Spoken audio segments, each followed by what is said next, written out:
see full screen of this. Okay. Yeah, thank you so much for this opportunity. It's really a privilege to be here with you all. And there's so many incredible people on this call that I really appreciate this opportunity to share some ideas and time with you. My name is Joey, and I'm a postdoc at WSU, and I'm based in Puyallup. And because we're in Puyallup, it's really critical that we acknowledge that we're on the ancestral land of the Puyallup tribe of Indians. But even more so, we're talking about an issue that's really critical to many indigenous communities. And this is really embodied by some photos that I found on the Historical Society in Washington, where we have members of the Coast Salish Indians either using or living with Western red cedar. And this really just demonstrates that we're talking about an issue that's much more than an ecological problem, but it's also culturally important to acknowledge that it's an important component to the ancestral and kind of cultural legacy of the Northwest. And to illustrate this further, I love this diagram from Heidi Bohen, where it illustrates all the uses of Western red cedar. And here on this photo on the right is actually a cedar bundle that was provided to me by a member on the Muckleshoot Indian tribe when we were visiting their autonomous forest. And this bundle is actually the idea. It was explained to me that if you dry it out, then you break little bits off into boiling water and you cover your head with the towel and then you breathe it in. It essentially treats all the respiratory symptoms that are associated with COVID. So if you become sick from COVID, you might look for the nearest Western red cedar.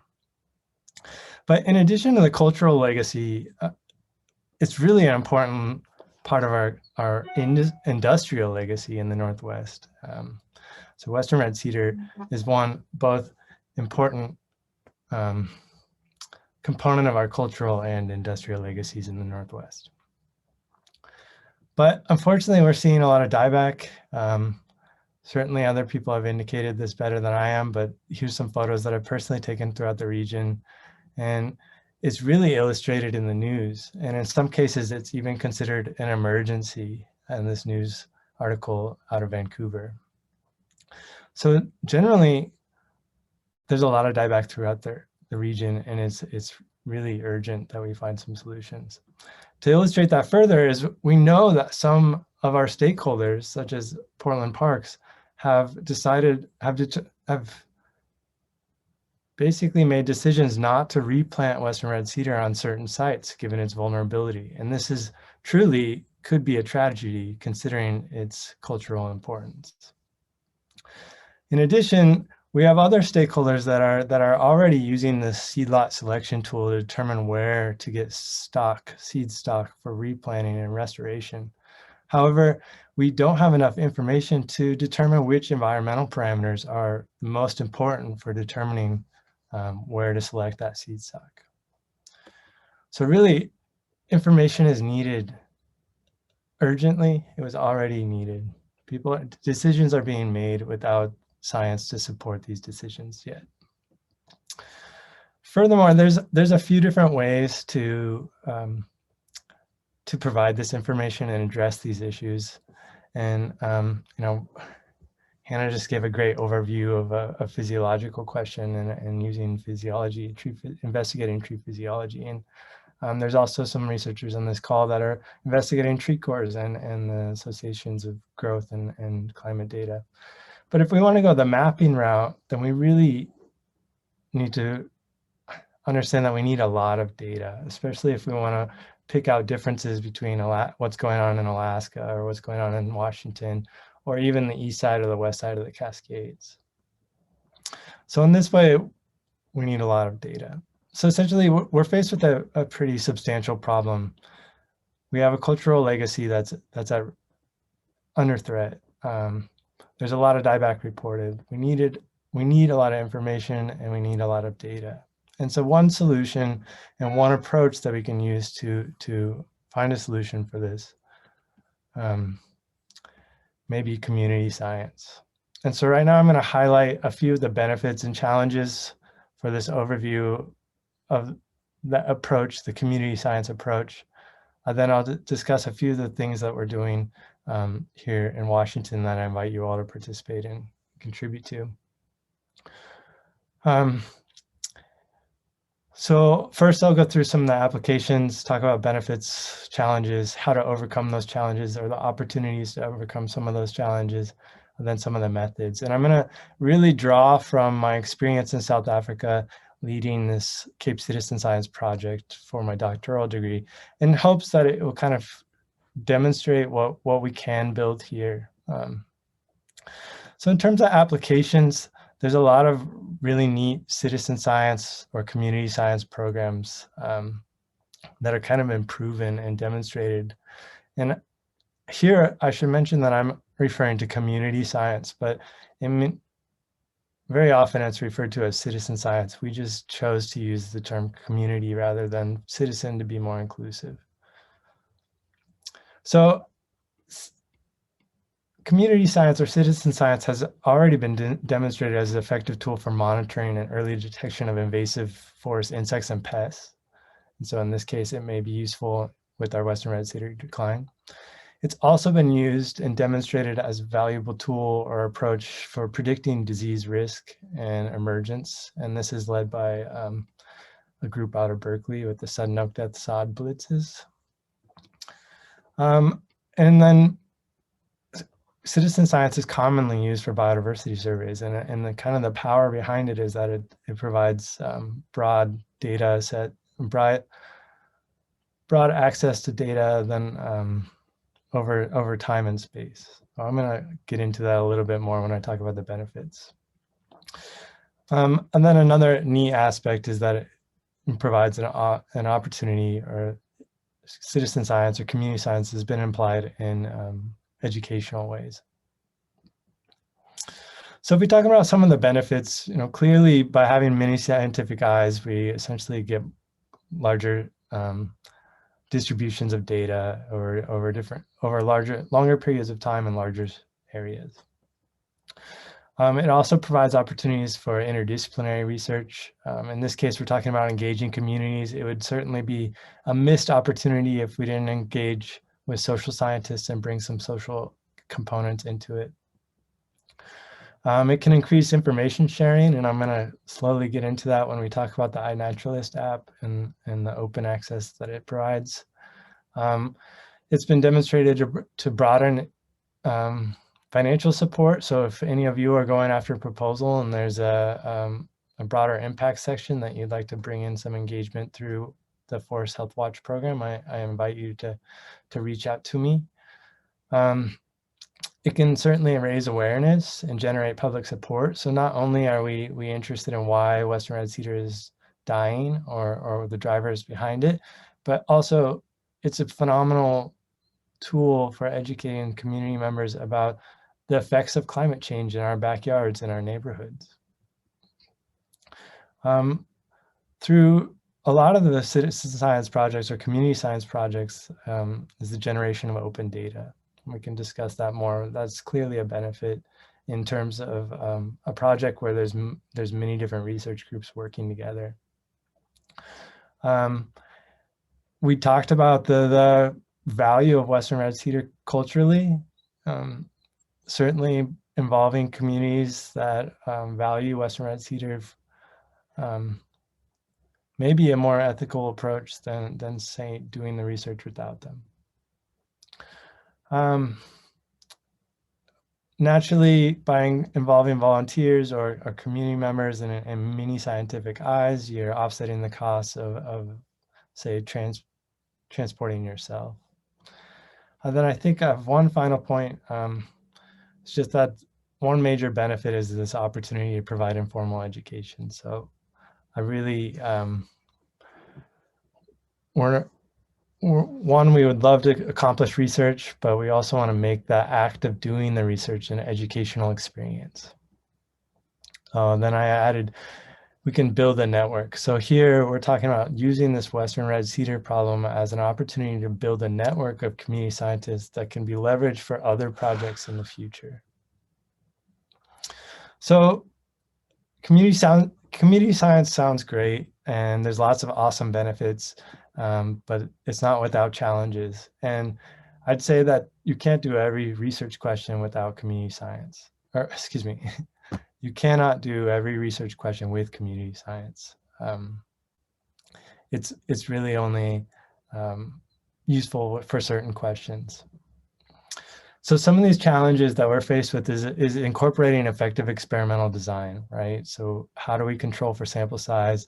How do we prevent data fragmentation or sampling bias? Do you want to, how do you get participants to hike 20 meters off the trail to collect that observation rather than the tree right next to the trail, for example? Another challenge is, how do we incorporate hypothesis testing? How do we really do this rigorous science and incorporate the scientific method? Data quality has been pointed out as an issue for a lot of projects. You know, you're not trained scientists, and so in some ways, there's lots of opportunity for poor data quality, and it's important to build in kind of some controls for that to avoid false negatives or false positives. How do you incorporate participant training, you know, that is meaningful and beneficial, but also ensures that you get good enough data quality? Another issue with citizen science or community science is that there's a lot of skepticism around the quality of the data. And so policymakers may not want to make decisions based on citizen science data compared to rigorous hypothesis-driven research driven by some of our other scientists. Another challenge is, how do we ensure the data is transparent and the way that we use the data is transparent? If you're asking communities to give data, and we don't want them to the data to just go into a black hole where they never see how it's used or what it's used for, right? And then some other similar costs is that generally we'd want to publish anything open access, which has its own costs. And in some cases, another challenge may be that there's a lot of project or tool redundancy. So in this case, for example, we're talking about the online tools or the smartphone applications. We chose to do a project with iNaturalist, but there's lots of other tools we could have gone with. TreeSnap, or NASA has a tool, or even we could have tried to develop our own tool. Then there's the Healthy Trees, Healthy Cities app. Right? Like, there's a lot of different tools and redundancy, and so there's some challenges there with which tool you choose. But with all these challenges, there's some real opportunity in this Western Red Cedar project, and the collaboration that's coming out of this summit may be a great opportunity to really advance the field of community science and the application of community science. And so one, we can incorporate targeted sampling, and I'll show you an example of that later when we talk about that iNaturalist project. But by asking community members to go to specific locations, you may control and prevent some of that data fragmentation. If we can incorporate hypothesis testing and have say the Portland hypothesis test or the Seattle hypothesis test, you know, then we can maybe increase the rigor of the actual research that's being conducted with communities. In some ways, you can actually use the community to double check other community members' data and some things like that. And so that might be something we need to build in and really push the boundaries of the application with. We can certainly add more opportunities for training, and a lot of programs have stewards that they train and that require kind of these informal education and credits. And so by linking with groups like that have these kind of more rigorous training, you can control for some of these data issues and overcome some of these challenges. And there's a lot of opportunity to generate some open access data. And I mentioned including controls because, you know, when we're talking about a lot of these methods and these models, we don't just want to report where we're seeing dead or dying trees. We also want to know where trees are healthy, right? So in a way, by incorporating those controls, we can control some of the data quality. So the methods, I don't have a lot. These are just some general methods that we hope to employ with our program, and there's I could give a whole presentation about how different forest health community science projects are using different methods, or the different methods involved in the projects. But generally, there's collection-based and observation-based projects. So collection-based project, you may have samples that are physically collected and submitted, whereas an online or observation project, you might just have observations and some answers to questions. We also hope to engage with people through extension and property visits and things like that. And then we plan to organize youth hikes, workshops, and more online presentations for the educational side of things. So all of these kind of benefits and challenges and what we're thinking with community science have really led us to incorporate and build this program called the Forest Health Watch. And I'm really grateful for all the participation from folks on this call that have helped shape this program so far.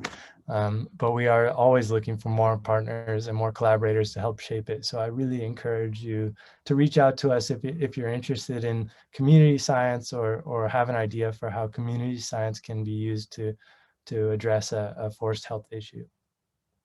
And with that, we're also looking for groups and communities to engage. So through this program, we, through our discussions with stakeholders and partners, we basically came to the consensus that Western Red Cedar is generally the worst, like the best research priority at this point. And so we've formed a project around that, and we created a project on iNaturalist. And iNaturalist is a smartphone app that you can download and share observations of any organism, and the community will help you identify it, but also you can create specific projects in the iNaturalist app. So we created a project for Western Red Cedar dieback, this is slightly outdated, but I just wanted to emphasize that this was kind of a group effort, and many people have given me suggestions and tried it out and improved it. And so it's continually improving thing, and I welcome anyone to get on there, look through the questions. If there's something we should add or remove or clarify, please let us know. And if anyone wants to be a manager or anything like that on the digital side of it, you're welcome. But that data is completely open. You'll see in this, if you go to the project, you can export the observations at any time. And so I really hope that this project becomes useful to stakeholders and other researchers. And we're just now at the point where we're ready to start promoting it publicly. So although there's not a lot of observations yet, hopefully there will be in a year's time. So you can find more on our website, foresthealth.org/map. But generally, it's ready to go.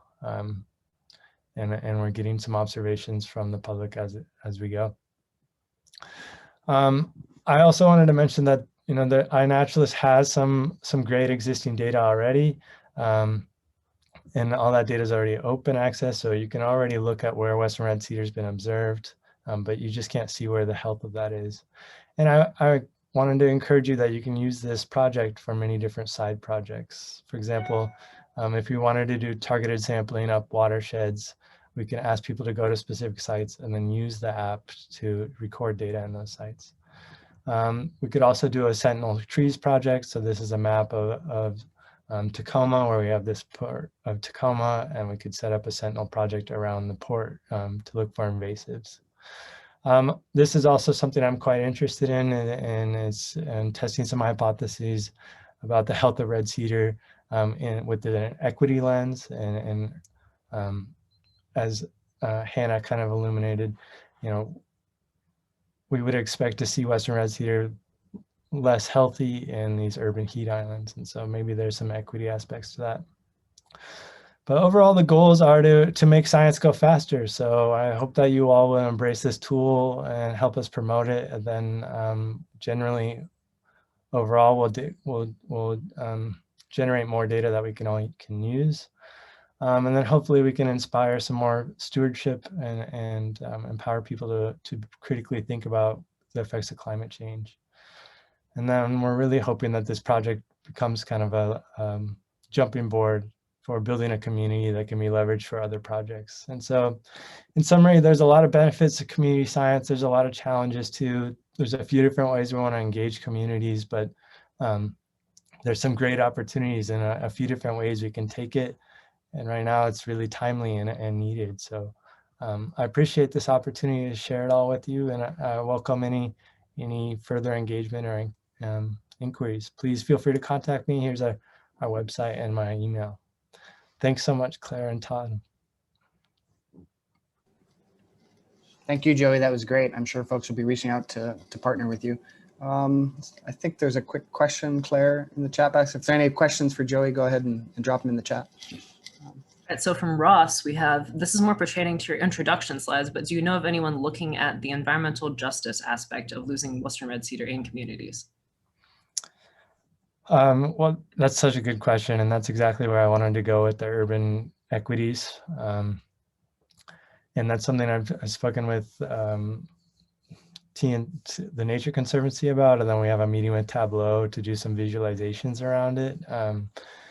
But there's a lot of opportunity to go that route. Personally, I think Western Red Cedar is a great metaphor for the inequities in the environment. If a Western Red Cedar tree needs more water in a hot area of a city, then it's a pretty good metaphor for those communities needing more help, right?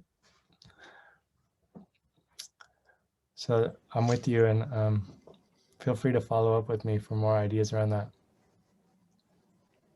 Joey, I'm wondering if there are certain key community groups you're hoping to partner with earlier in this process as you sort of reach out, or if there were key areas in terms of building this database and data set?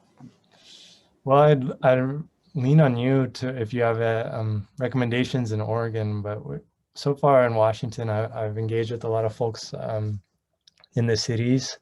So for example, around the Puget Sound region, we have the Green Cities Partnership, and all of these green cities have some sort of forest stewards, which are trained volunteers.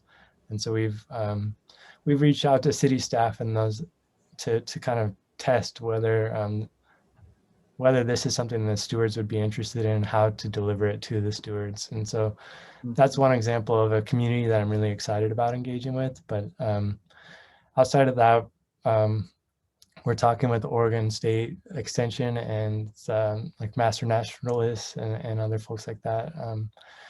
And trying to really integrate with what Christine's already leading. And I do want to say thanks to Christine for mentioning the iNaturalist project in the previous presentation. And I think that there's a lot of great linkages there. So totally your recommendation. That's great. That's great. There's a question from Henry. I'd like clarity. Yes. Henry says, any early insights into Western Red Cedar decline emerging from your iNaturalist effort? Has it changed your perception of where Western Red Cedar is affected?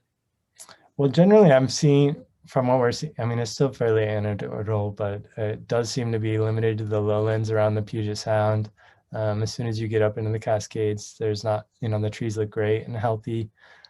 So what we're thinking is it's connected, at least on the west side, is longer growing season and then increased drought. So generally that combination is not good for trees. But I leave it to you all. We're here to cheerlead for more engagement and hope that data reveals some interesting things. We did build the iNat app to basically mimic the Survey 123 app as best we could in a public lens. So there's questions about the site characteristics and everything like that. But yeah, I saw Henry used it, and so I'd love to hear, Henry, if you have feedback about how it can be better, and welcome you all to do the same. That's great, Joey. I want to give a few seconds at the end to do a poll.